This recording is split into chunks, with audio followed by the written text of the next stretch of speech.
She said she'd be at her mom's. But I saw her car at the bar. I watched from across the street as she kissed him like I never existed. The next day she hugged me, pretending nothing happened. I kissed her back, packed her lunch, and that night I drove to the same bar, this time with someone she never expected. I'm 36. My name's Troy. I live in Loveland, Colorado. I work maintenance at a middle school. It's not glamorous, but it pays the bills. I show up early, I fix what needs fixing, and I go home tired. I don't ask for much. I've been married to Brianna for 6 years. No kids.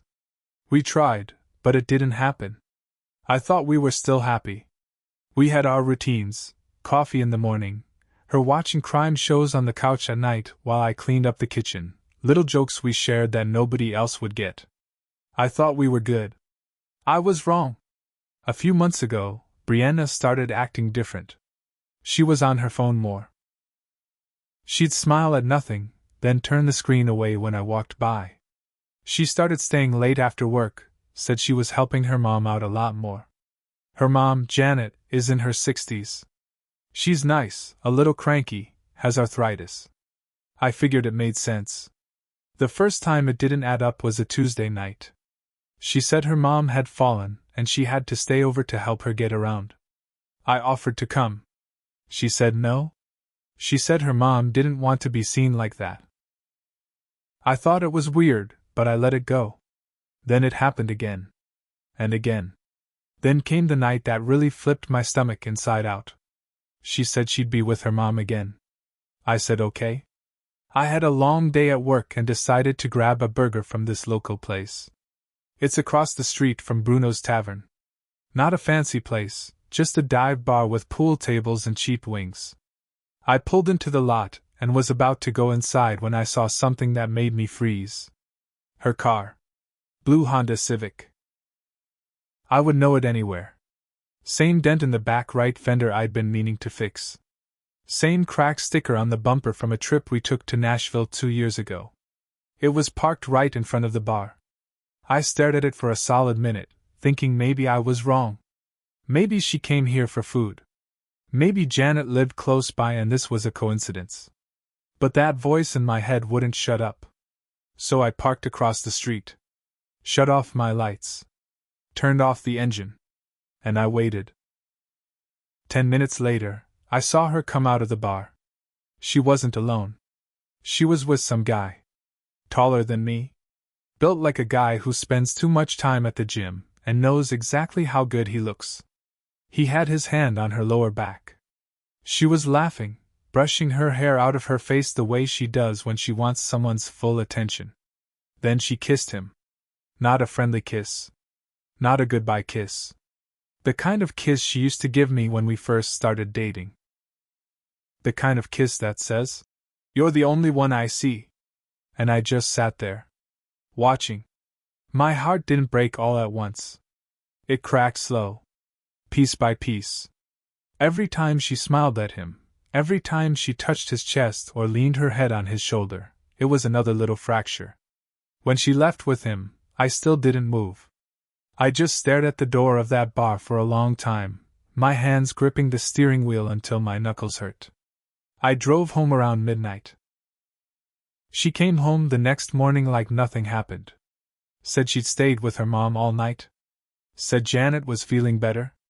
She kissed my cheek. Hugged me from behind while I was making coffee. Said, "You're such a good man." I told her I loved her. She smiled. I packed her lunch, just like I always do. Turkey sandwich, sliced apples, bottle of water. She kissed me again and left. That night, I made a plan. There's a name I hadn't thought about in years. Lexi. Lexi and I dated before Brianna. She was wild, quick to laugh, quick to fight, didn't take shit from anyone. We broke up because we were too different. She needed space. I needed stability. We stayed on okay terms. I hadn't talked to her in 5 years. But I still had her number. I sent her a text. "Hey. I need a favor. It's about Brianna. Can we talk?" She replied, "Wow. This must be serious. Call me. We talked for an hour. I told her everything. About the bar. About the kiss. About how Brianna came home like nothing happened. Lexi didn't even hesitate. I'm in. What's the move? We met up a few nights later. I picked her up near her photography studio. She slid into my truck wearing ripped jeans and a hoodie, her camera bag slung over one shoulder. You look like you haven't slept, she said. I haven't, I said. We drove to Bruno's. Same place. Parked across the street. Same setup. 9:10 p.m., Brianna's car pulled in. 9:15, she walked inside with him. Lexi grabbed her camera and snapped a few photos through the open window. She's bold, she said. Not even trying to hide it. I nodded. His name's Clay. He works with her. He's married. Lexi laughed under her breath. You're kidding. Nope. Found his wife's Instagram. Her name's Riley. They've got 2 kids. Lexi raised an eyebrow. Time to blow up 2 lives with one envelope. I printed everything. Screenshots. Photos. Text logs. Even pulled her phone records from our shared plan. Put it all in a folder and mailed it to Riley, certified. With a short note that said, Clay isn't working late. He's with my wife. 2 days later, Lexi texted me at 10:30 a.m. She just showed up at the office with the envelope. Shit's going down. I was at work, fixing a leaky faucet in a classroom. I stepped out and called her. Riley stormed in and dumped the folder on the front desk. Started screaming. Brianna tried to say it was a mistake. Clay just stood there like a deer in headlights. What happened next?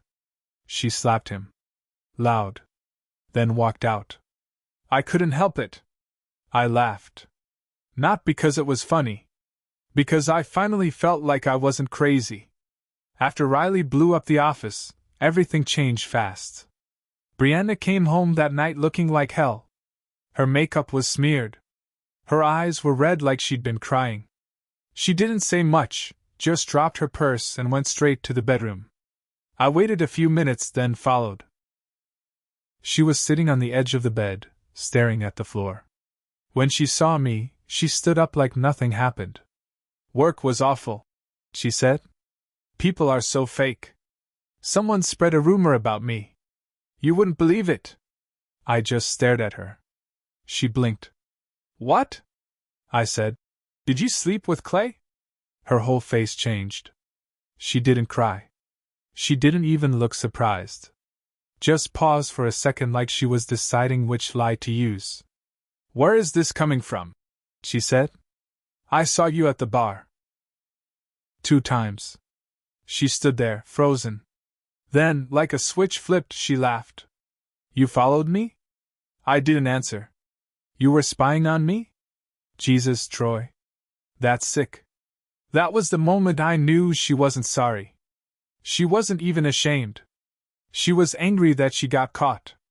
You've been lying to me for months, I said. Sleeping with a married man. Lying to your mom. Lying to me. And now you're trying to flip this like I'm the problem? She folded her arms. You don't understand. You haven't been present. You've been checked out for months. I stared at her. So you cheated because I'm tired after work? I didn't cheat, she said. It wasn't like that. Clay and we were just talking. I needed someone to talk to. I watched you kiss him, Brianna. Don't lie again. She didn't speak for a long time. Then she turned around, picked up her purse, and said, I'm going to stay with a friend tonight. I let her go. I didn't argue. I didn't chase her. What she didn't know was that I already had the next step lined up. The next day, I visited her mom. Janet was sitting on the porch when I pulled up. She stood slowly, grabbed her walker, and walked to me with a frown.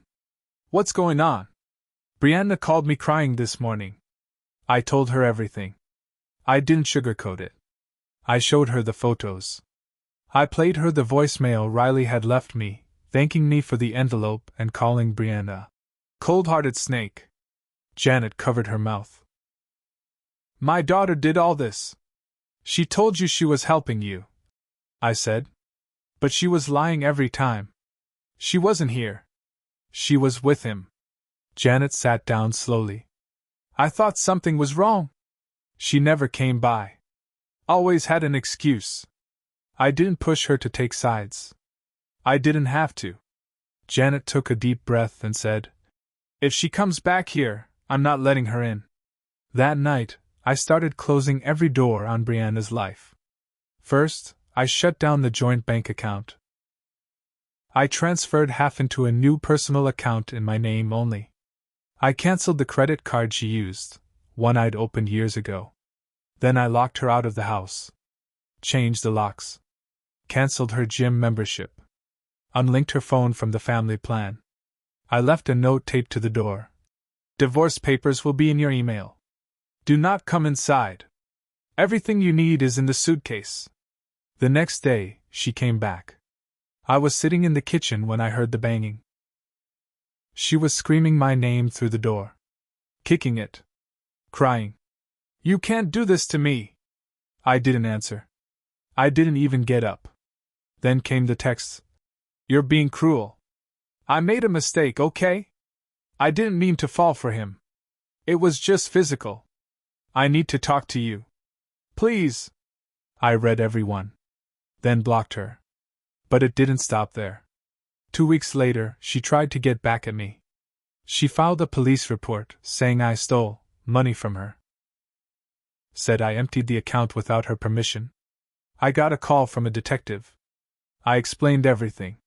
Sent over the financial logs. Showed that half the money was mine and I had every legal right to transfer it. Case closed. They never even called back. Then she tried to turn mutual friends against me. She told people I'd been emotionally distant, that I was cold, that she felt abandoned. One friend even messaged me, saying, Man, what happened to you two? She's a mess. I sent him the photos. The texts. The receipts. He didn't reply after that. Then came the twist I didn't see coming. Lexi showed up at my house one night, holding her phone. You need to see this, she said. It was a screenshot of a new Tinder profile. It was Brianna. Same smile. Same hair. But the bio was new. Recently divorced. Looking for someone real. No liars, no drama. She wasn't even hiding it. She had moved on. Or tried to. But it didn't work the way she thought it would. Because 3 weeks later, Clay's wife filed for divorce. Clay got fired from the dental office and was picked up by the cops for stealing office equipment. Turns out he had more than one secret. And Brianna? She lost her job. Word got around. No other dental office would touch her. She moved into a cheap apartment in Greeley alone. Got a job as a receptionist at a car lot. A far cry from the clean white smiles she used to manage. She called me one last time. From a new number. I let it go to voicemail. Her voice was low, shaking. I miss you, Troy. I know I don't deserve anything. But I don't know how it got this bad. She paused. If you ever want to talk, I'm still here. I saved the voicemail. But I never called back. A few weeks passed. Things got quiet. Almost too quiet. I thought the worst was over. I thought I could finally move on. I was wrong again. One day, I came home from work and noticed something strange. A pair of earrings on the porch. Not just any earrings, small gold hoops I'd bought Brianna for our 3rd anniversary. They were sitting right next to the doormat. Clean. Placed like a message. I looked around. No sign of anyone. No cameras caught anything. Later that night, Lexi came over. She was carrying a laptop and a 6-pack. We sat in the living room. She cracked a beer and opened her computer. You need to see what she's posting. I leaned in. It was a private Facebook group, one of those local community ones. Someone had posted a long message, talking about being blindsided by a husband who locked me out of my own house, claimed he was emotionally abusive, and said he had been sleeping with his ex behind her back. There weren't names, but there were just enough details: Loveland, middle school job, married 6 years, that it might as well have had my photo on it. Comments poured in. What a piece of trash. I hope she takes him for everything. Typical man, gaslights, cheats, then plays the victim. Lexi scrolled through with a disgusted look. She's spinning this hard. I just nodded. She's not done yet, I said. I met with a lawyer the next morning. We'd already filed the initial divorce papers, but after this public stunt, I pushed to add defamation to the file. The lawyer asked for proof. I gave them screenshots, the full group thread, and the voicemail she left after she got caught. The lawyer leaned back in her chair. We can work with this. That night, Lexi and I made a plan. She set up a burner account and joined the group. Started commenting casually. Nothing that gave us away. Just small things. Like, wow, that's awful. But 6 years? That's a long time to throw away. Was he really that bad? Or did something else happen? Sounds like there's another side to this story. The thread started to shift. People began to ask questions. One woman even commented, I know someone who works at that school. They said he's a solid guy. Then Lexi dropped the bomb. Still anonymous. Someone sent me this. Thought you all should see it before you choose sides. And attached a photo of Brianna kissing Clay outside Bruno's. Then she added a second comment. This was while she told her husband she was caring for her sick mom. It exploded. Dozens of replies. Some deleted their comments. Others apologized. A few doubled down, but the damage was done. Brianna messaged Lexi privately that night from a fake account. Who the hell are you? Why are you doing this to me? Lexi didn't answer. A few days later, I got a call from Brianna's mom, Janet. She stopped by. She said, wanted to explain everything. I didn't let her in. Thank you, I said. She cried on the porch for an hour. Janet added, I almost broke. But then I remembered what she did. What she became. That's not who I raised. We hung up. I sat on the edge of the couch and realized something. I didn't feel sad anymore. I felt empty. But not broken. Then another twist came, this one from Clay. He emailed me. I almost deleted it without opening it. But I didn't. His message was short. You think you won. But you have no idea what she's capable of. She's not done. She never is. Watch your back. At first, I thought it was a threat. But something about it felt off.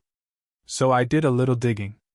Turns out Clay had a restraining order filed against him 3 years ago by another woman. Former coworker. Same pattern.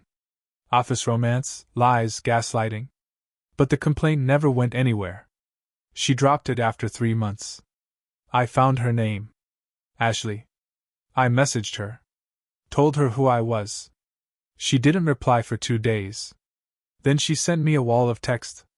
Ashley told me that Clay used to brag about training women to lie for him. That he manipulated every woman he got close to. He'd start with sympathy, tell them how miserable his home life was, then slowly get into their heads. He told Ashley once, "You're just a piece in the game. All of them are." I leaned back from the screen. Suddenly it hit me, Brianna might have been manipulated too. Not excusing what she did, but maybe this went deeper. Maybe Clay wasn't just a side piece. Maybe he was pulling strings from the start. After I read Ashley's message, I sat in silence for a long time. I had spent all this time focusing on Brianna, making sure she faced the consequences of what she did. But I hadn't looked at the full picture. Clay wasn't just some random affair. He was a predator. A manipulator. A man who thrived on control. I started thinking, maybe she wasn't the only one who fell for his game. Maybe I had too, by underestimating what he was capable of. I wasn't done.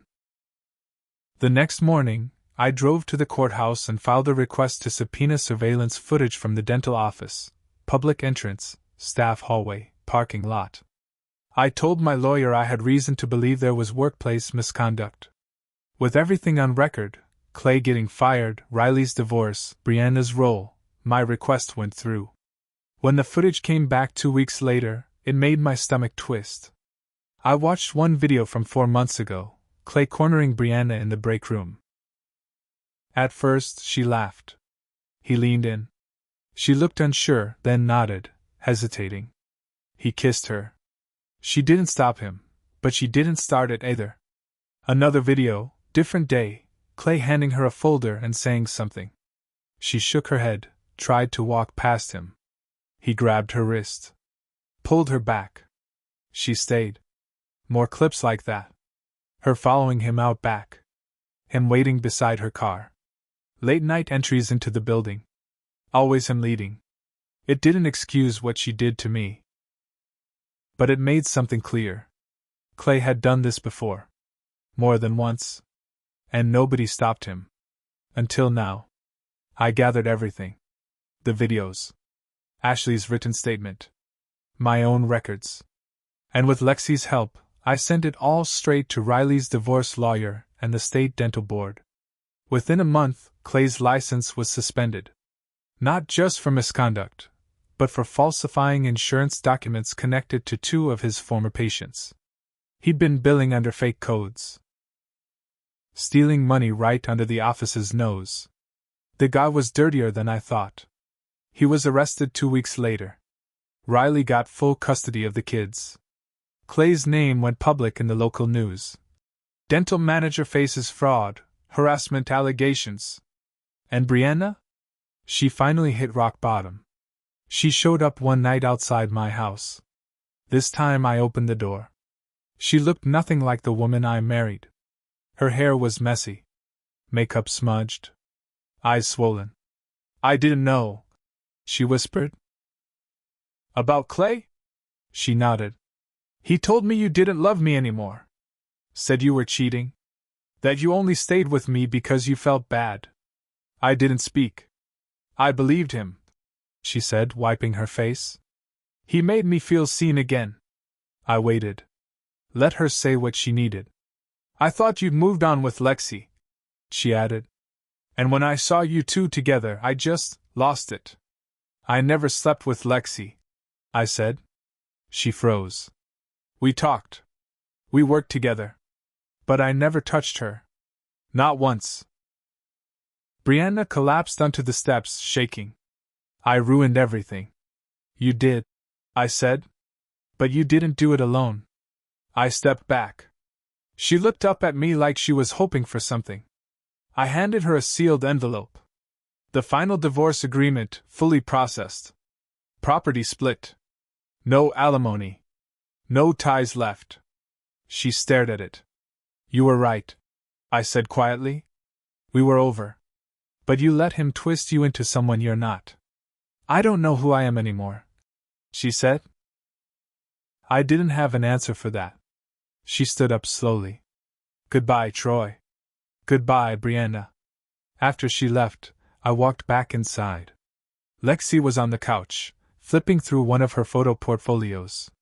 You all right? She asked. Yeah, I said. It's done. She nodded. Beer? She said. Yeah, I said. Yeah, I could use one. 3 months later, I sold the house. Started over in Estes Park. Smaller place. Clean air. Quieter nights. I took a new job managing maintenance for a hiking lodge. Simple work. Good people. Lexi and I stayed close. No romance. Just 2 people who'd walked through fire together and didn't need to explain the burns. Sometimes I think about Brianna. I don't hate her. Not anymore. Hate takes too much energy. I just remember her as someone who lost herself, and let someone else help her destroy what we had. But here's the thing about revenge. The best kind isn't about hurting back. It's about watching the people who broke you finally face what they've been running from. And knowing you didn't have to lift a hand. They did it to themselves. Clay ended up with felony charges and a ruined career. Brianna ended up alone, unemployed, and exposed. And me? I got my peace back. And that's more than I ever thought I'd find.